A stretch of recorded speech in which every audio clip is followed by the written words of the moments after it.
He called her, newer to Congress. He forgot she was a 15-year civil rights attorney.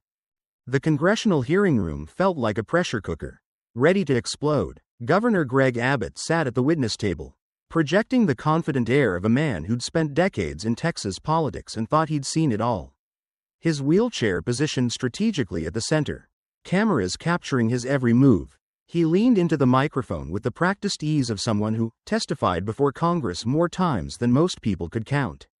Today he was here to pitch his latest legislative masterpiece, the Community Protection Act, a bill he'd been selling to Texans as the answer to their safety concerns. His opening statement had been smooth, polished, full of the kind of law and order rhetoric that typically played well with his base. "We're simply giving law enforcement the tools they need to keep our community safe," he declared, his voice carrying that familiar mix of Texas swagger and political gravitas. Sitting several seats down the long table, Representative Jasmine Crockett listened with the focused intensity of a trial lawyer spotting holes in opposing counsel's argument. At 42, the congresswoman from Dallas had built her reputation on two things: exhaustive preparation and an unwillingness to let political spin go unchallenged. While other members of the committee nodded politely during Abbott's presentation, occasionally glancing at their phones or whispering to aides, Crockett sat perfectly still. Her pen moved steadily across her notepad, not taking notes so much as building a case. She'd spent the last 72 hours doing what she always did before high-stakes hearings: reading every single word of the proposed legislation, cross-referencing it with constitutional law, consulting with civil liberties experts, and gathering real-world examples of how similar laws had played out in other states. Governor Abbott had just finished painting a picture of Texas under siege. Rising crime rates, overwhelmed police departments, communities living in fear. The solution, according to him, was straightforward: expand law enforcement authority, create new categories of prohibited conduct, and give prosecutors more tools to protect law-abiding citizens. It all sounded reasonable on the surface, wrapped in the kind of common-sense language that made you wonder who could possibly object to keeping people safe. But Crockett had read past the talking points. She'd seen what was buried in sections 7 through 12 of the bill. Language so broad it could turn a peaceful protest into a felony, transform a critical social media post into criminal activity, and give police the power to shut down any gathering they deemed potentially disruptive before it even started. The committee chairman, looking down at his agenda, announced what everyone in the room had been waiting for. The chair now recognizes Representative Crockett from Texas for 5 minutes of questioning. The room's energy shifted immediately. Journalists in the press gallery sat up straighter. Camera operators adjusted their angles. Even the staffers lining the back wall stopped their quiet conversations. Everyone who'd been following Crockett's rise knew that her 5 minutes of questioning rarely stayed within 5 minutes. And they almost never went the way the witness expected. Before we dive into what happened next, make sure you hit that subscribe button and drop a comment telling us where you're watching from. You're about to witness a master class in how to take apart a political argument piece by piece. And trust me, you won't want to miss a second of this. Crockett adjusted her microphone with deliberate calm, making eye contact with Abbott before she even spoke her first word. "Thank you, Mr. Chairman," she began, her voice carrying clearly through the chamber. "Governor Abbott, I appreciate you taking the time to come before this committee to discuss your Community Protection Act. Before we get into the details, I want to make sure I understand your central argument correctly. You're telling us that this bill is necessary to keep Texans safe. Is that accurate?" Abbott nodded, his expression confident. "That's exactly right, Congresswoman. Public safety is my top priority, and this legislation gives our law enforcement the resources and authority they need to protect our communities." Crockett nodded slowly as if considering his response carefully. "And you've mentioned several times in your testimony that this is about fighting crime, protecting families, and supporting our police officers. All goals, I think everyone in this room can agree, are important, correct?" Abbott's smile widened slightly. "I'm glad we can find common ground, Representative. It was a tactical mistake and Crockett had led him right into it. Common ground is always a good place to start," she agreed, her tone shifting just slightly, still respectful, but with an edge that made everyone in the room lean forward. "So, Let's talk about what this bill actually does. Governor, not the talking points, not the press release version, but what's actually written in the legislation you are asking Congress to federally fund and support. She picked up a thick document. Clearly the bill itself, marked throughout with colored tabs and handwritten notes. Section 7 of your Community Protection Act creates a new category of offense called organized disruption. Can you explain to this committee what qualifies as organized disruption under your definition? Abbott shifted slightly, his media-trained smile still in place. That provision is designed to address situations where groups intentionally disrupt public order, block roadways, or interfere with lawful commerce. It's common sense public safety legislation. Crockett nodded again, flipping to a tabbed page. Let me read you the actual language. Governor, since I think the American people deserve to hear what you're really proposing. She began reading. Organized disruption shall be defined as any gathering of 3 or more persons that creates or has the potential to create interference with normal activities, traffic flow, business operations, or public services. She looked up from the document. Governor, under this definition, couldn't a group of college students protesting tuition increases on a public sidewalk be charged with organized disruption? Couldn't parents gathering outside a school board meeting to voice concerns about their children's education be arrested?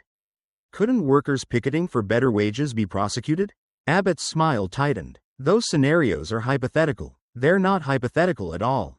Governor Crockett cut in smoothly. They're exactly the kinds of protected First Amendment activities that happen every single day in Texas and across this country. And your bill makes them criminal offenses.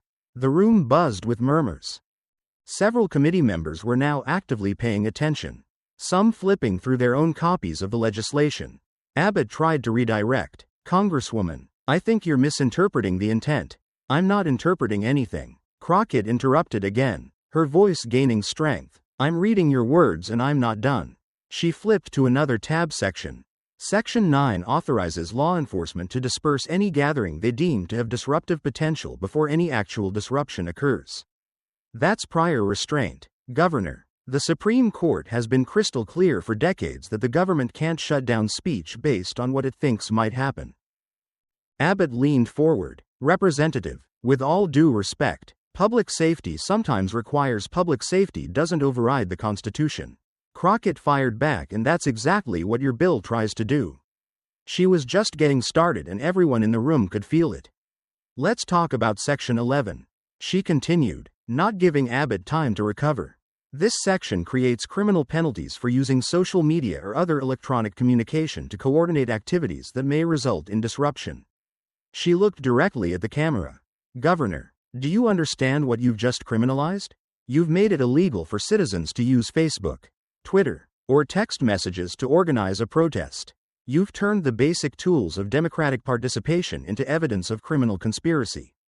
Abbott's face was starting to flush. Those provisions include safeguards. Where? Plackett challenged. Show me the safeguards, Governor. Because I've read this bill front to back 3 times and I've had constitutional law professors from the University of Texas, SMU, and Baylor review it. You know what they all said? They said this bill wouldn't survive its first constitutional challenge. They said it's a frontal assault on the First Amendment. And they said it's designed to do exactly what it would do: silence dissent and criminalize protest. The murmurs in the room had grown louder. Abbott tried a different tactic, his tone turning slightly patronizing. Representative Crockett, I understand that as someone newer to Congress, these issues might seem Governor Abbott. Crockett cut him off, her voice sharp as a blade. I'm going to stop you right there. Before I came to Congress, I spent 15 years as a civil rights attorney. I've defended protesters, arrested for exercising their First Amendment rights. I've fought unconstitutional laws just like this one in state courts and federal courts. So, please don't insult my intelligence or this committee's time by suggesting I don't understand what I'm looking at. The room went completely silent. Abbott's patronizing expression had vanished, replaced by visible discomfort. Even some of the Republican committee members looked uncomfortable with how the exchange was unfolding. Crockett pressed on, sensing she had him on the defensive. Let's talk about the real-world impact of laws like yours, Governor. Because we don't have to guess what happens when states pass legislation that criminalizes protest. We've seen it before. She pulled out a different set of documents. After the George Floyd protests in 2020, at least 17 states passed laws similar to what you're proposing. You know what happened in Oklahoma? Grandmother activists were arrested for gathering outside their statehouse to oppose education budget cuts. In Florida, environmental activists were charged with felonies for organizing a beach cleanup that included signs about climate change. In Iowa, disability rights advocates were prosecuted for blocking access to a senator's office while protesting cuts to healthcare. With each example, Abbott's expression grew more tense. Crockett wasn't just making abstract constitutional arguments. She was showing exactly how these laws got used to silence ordinary Americans exercising their rights. But here's what really concerns me. Governor, she continued, her voice taking on a prosecutorial tone. Your bill goes even further than those state laws. Section 12 creates civil liability for anyone who provides material support to activities that result in arrests under this act. Do you know what that means? If a church provides water bottles to protesters on a hot day, they can be sued. If a local business lets activists use their bathroom, they can be held liable. If a lawyer provides free legal advice to someone arrested under this law, they can be penalized. She leaned forward. Governor, you're not just criminalizing protest. You're trying to make it impossible for communities to support each other in exercising their constitutional rights. That's not public safety legislation. That's authoritarianism. The word hung in the air like a thunderclap. Several journalists were typing furiously.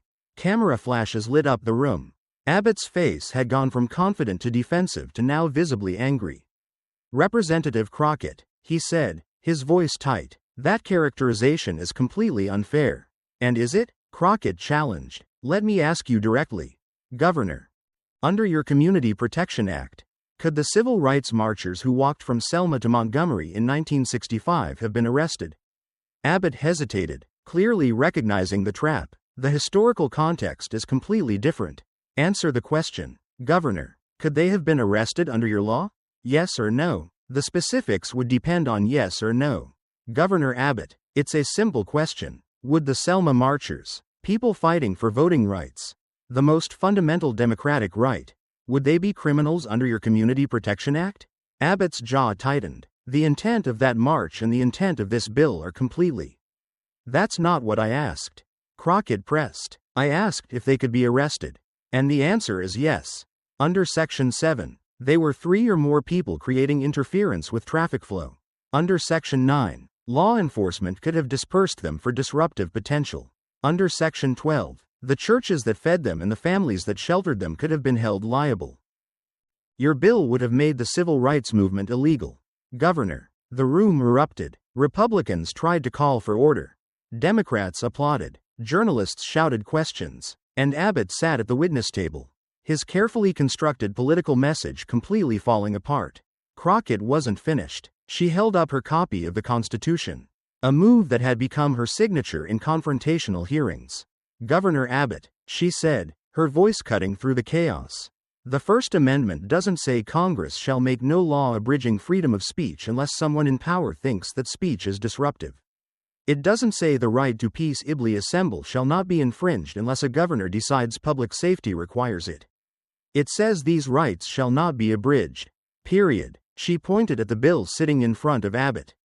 This legislation abridges those rights on every page.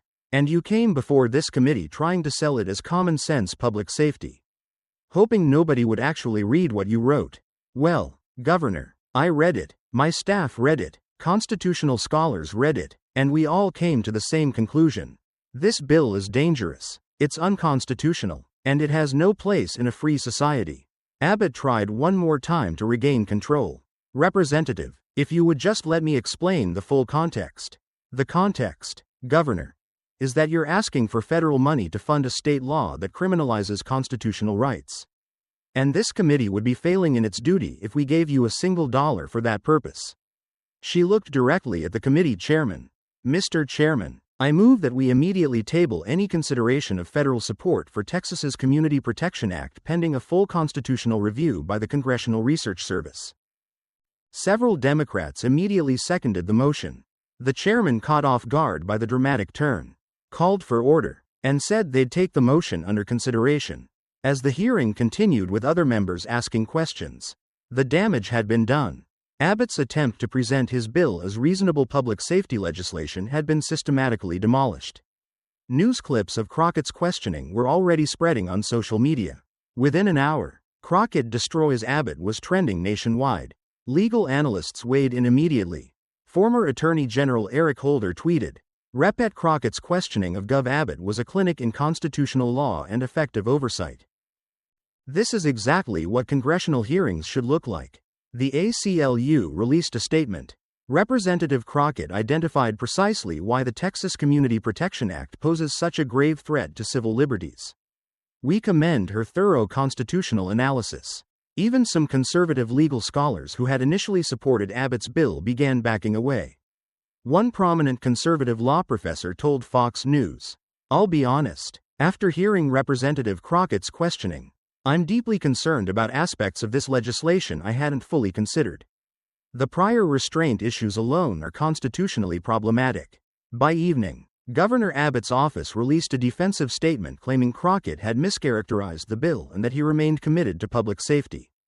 But the political damage was done. Texas state legislators who had been prepared to pass the bill suddenly weren't sure.